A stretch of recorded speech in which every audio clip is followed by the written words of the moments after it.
l'école du jeu, en partenariat avec la boutique L'Imaginaire. Au-delà de vos attentes.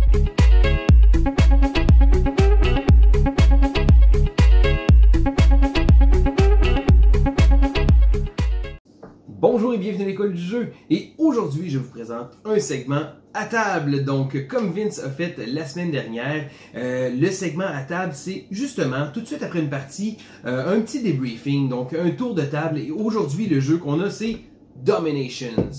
J'ai avec moi Jeff Gauthier, designer du jeu Goblivion, la tête de Goblivion Games.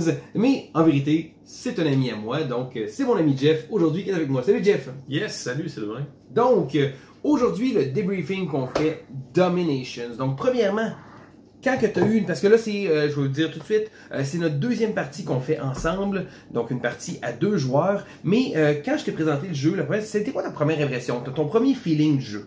Ben, moi, la première partie de n'importe quel jeu, je trouve qu'elle compte jamais vraiment, mais ce jeu-là, il m'a resté en tête. Sur le coup, il m'avait pas fait une forte impression, mais au fil des semaines, parce que ça fait quand même 3-4 semaines oui. qu'on a joué. Ça fait un mois qu'on avait joué une première partie. J'y repensais tout le temps, j'avais hâte d'y rejouer, puis de réessayer des nouvelles choses, puis il me restait en tête, puis je savais qu'il y avait un bon potentiel.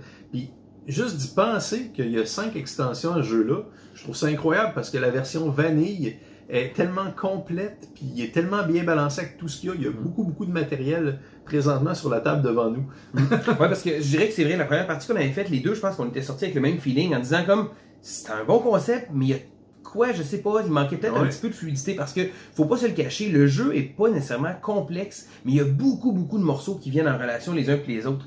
Je pense que c'est un jeu, parce que là, écoutez, bon, il y a les cartes savoir ici, ça c'est chacune des couleurs, ils viennent avec leur petit bac comme ça de cartes savoir, fait qu'il y avait énormément de choses, et je trouvais que ma première partie, il y avait beaucoup de micromanagement. Donc au début du tour, penser à ça puis ça, puis je pense que lors de la deuxième partie, j'ai vraiment eu un feeling que c'était beaucoup plus fluide. Ben, c'est ça, la manutention, elle se transforme dans la deuxième partie en plein de choix intéressants, puis que dans le fond, tu veux trouver des synergies entre chacune des possibilités, puis non, c'est vraiment juste une collection de choix intéressants qui se présentent à toi, puis la lourdeur de la première partie, elle part très vite, puis la deuxième game est vraiment... Moi, j'ai adoré la deuxième game. J'ai perdu, mais j'ai... Lamentablement, oui, lamentablement. Pas tant, mais parce qu'il y a des bonus de fin de partie extraordinaires. Je veux dire, à la première partie, j'ai fait de quoi un bâtiment qui m'a donné un 40 points de victoire. C'est vraiment beaucoup dans ce jeu-là. Mais là, Sylvain, il a réussi à faire compléter des quêtes, mais qui étaient vraiment très difficiles.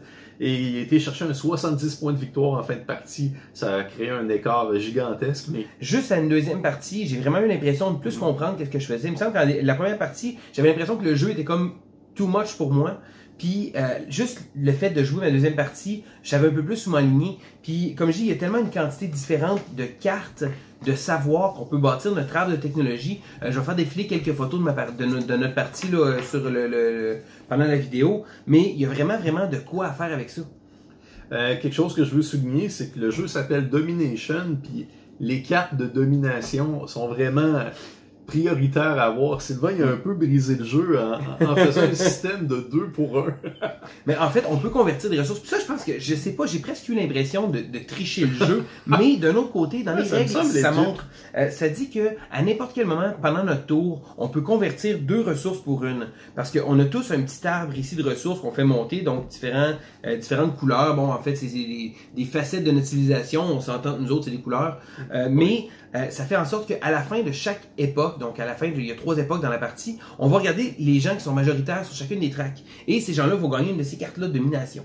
Cependant, la carte de base du jeu ici comme ça, donc le petit feu de camp nous permet que à n'importe quel moment, on peut échanger 2 ressources contre une. Ça, étant donné que j'étais le deuxième joueur, on s'est rendu compte de la force d'être deuxième joueur en tant que tel, c'est que à la fin, juste avant la fin de l'âge, quand on a terminé notre tour, parce que bon, encore une fois, comment ça marche, il y a 5 tours pour un âge. Donc à la fin du 5e tour, je regardais un peu les ressources à Jeff, puis je m'organisais pour balancer mes ressources. Pour un plus tout le temps pour chaque. C'était pas toujours possible, il y en avait tout le temps un ou deux que je pouvais pas réussir, mais je m'organisais pour le descendre. Mais c'était clever. C'est ça, donc ça m'a permis de pouvoir aller chercher beaucoup de cartes souvent. Je pense que c'est profiter de bonus incroyables à chaque tour, à chaque fois. J'avais presque l'impression de cheater, mais le dernier tour, j'étais encore deuxième, puis là, j'étais complètement hors de la track parce que là, pas, il restait beaucoup de ressources. J'ai pas réussi à aller chercher ça, j'ai optimisé mes ressources de manière à ce qu'il m'en reste plus, puis je n'avais plus assez pour pouvoir faire ma petite manigance là, en fin de partie, fait que j'ai pas réussi à faire ça. Mais sinon, j'ai l'impression qu'il y a beaucoup de stratégies différentes qu'on peut prendre dans le jeu. Là, on est allé, l'arbre des technologies, les objectifs, je me suis concentré sur les objectifs, mais il y a énormément de savoir, de cartes de savoir qu'on peut faire pour bâtir notre petite arbre de technologie. Puis le fait que, bon, les merveilles, on en joue seulement avec 2 par partie. Je n'aurais peut-être pris 1 ou 2 de plus. Ouais, non, je suis d'accord. C'est peut-être un côté qui est moins bien exploité dans le jeu. Oui, on achète des monuments, des merveilles, mais on les sent pas. Une fois qu'ils sont en jeu, on peut les ignorer pour le reste de la partie. Mais il y a quand même l'interaction, juste ce que tu faisais dans le fond. L'interaction est pour la compétition, pour aller chercher les cartes domination qui ont un effet réel sur la partie. Sinon, c'est un casse-tête agréable. Ouais, c'est un casse-tête agréable. Je sais pas si je le jouerais vraiment à 4 joueurs. Le jeu, je joue à 4. Non. 3 peut-être. 3 avec l'expérience. On jouerait avec un ami, mettons, qui a déjà joué, ou une première partie. Nous autres, on a un peu plus d'expérience. Je pense qu'à 3 joueurs, ça pourrait rajouter... Encore là, ça va ouvrir le plateau. Mais je pense que, comme tu dis, il y a de l'interaction limitée. OK? Faut pas se le cacher. Mais je pense que à 4, ce serait peut-être trop. Parce que notre partie a duré 1h30, 90 minutes. Presque 5 minutes. C'est costaud, mais tu t'ennuies pas. On s'ennuie pas, ça allait quand même bien. Mais je pense que rajouter des joueurs, ça va pas nécessairement rajouter du plaisir. Sinon, question de thème, oui, c'est un jeu de civilisation, mais je pense que je vais comparer l'application du thème comme dans Tapestry.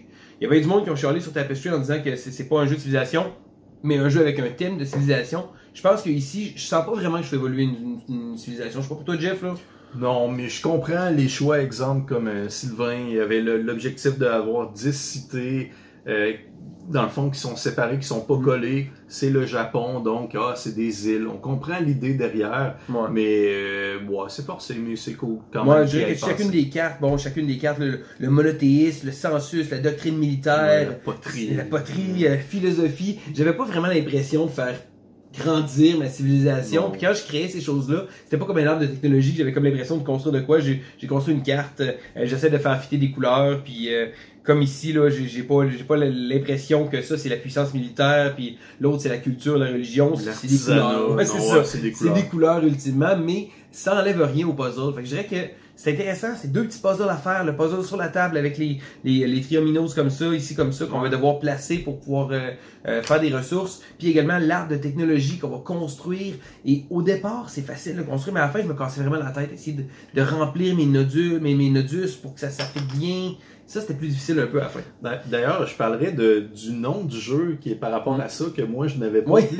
En fait, j'ai trouvé ça drôle parce que moi, je pensais que c'était comme un peu évident, mais je pense que les gens l'ont pas trop saisi. Mais le jeu s'appelle Dominations. Et c'est un peu un jeu de mots avec domino et nation. Donc, c'est ça, hein? C'est un petit jeu de mots plutôt clever, plutôt bien pensé. Le fait qu'on est avec des petits triominos comme ça. Mais sinon, en gros, je pense que pour faire un wrap-up, je pense que c'est un jeu qui gagne à être rejoué. La première partie est pas représentative du tout du plaisir qu'on a. Puis là, ça me donne juste le goût de découvrir les extensions, de voir le jeu. Je sais pas ce que ça va, toi, Jeff? Vraiment, mais non, mais sérieux, d'avoir fait 5 extensions avec ce jeu-là, puis en plus, je crois que le prix de détail suggéré, il est vraiment pas cher. Oui, il est vraiment quand même bas. Pour la quantité de matériel qu'on a dans le boîte de base, là, je sais que tu vois ça d'un point de vue un peu plus non, mais avec tu designes des jeux, t'es éditeur. La valeur qu'un jeu, je trouve que le prix, c'est important par rapport à la valeur qu'il amène. Puis lui, pour le prix, il y a beaucoup de valeur. Puis beaucoup de rejouabilité. C'est vraiment une expérience agréable. C'est un gros A+. 90%, 5 étoiles, je sais pas quoi dire. Ben moi, je donne un gros thumbs up. Fait que, sinon, je pense que ça fait un peu le tour de notre table. Un petit retour rapide comme ça. Donc, c'était Sylvain et Jeff pour l'école du jeu. Et on se dit à la prochaine. Ciao. 1, 2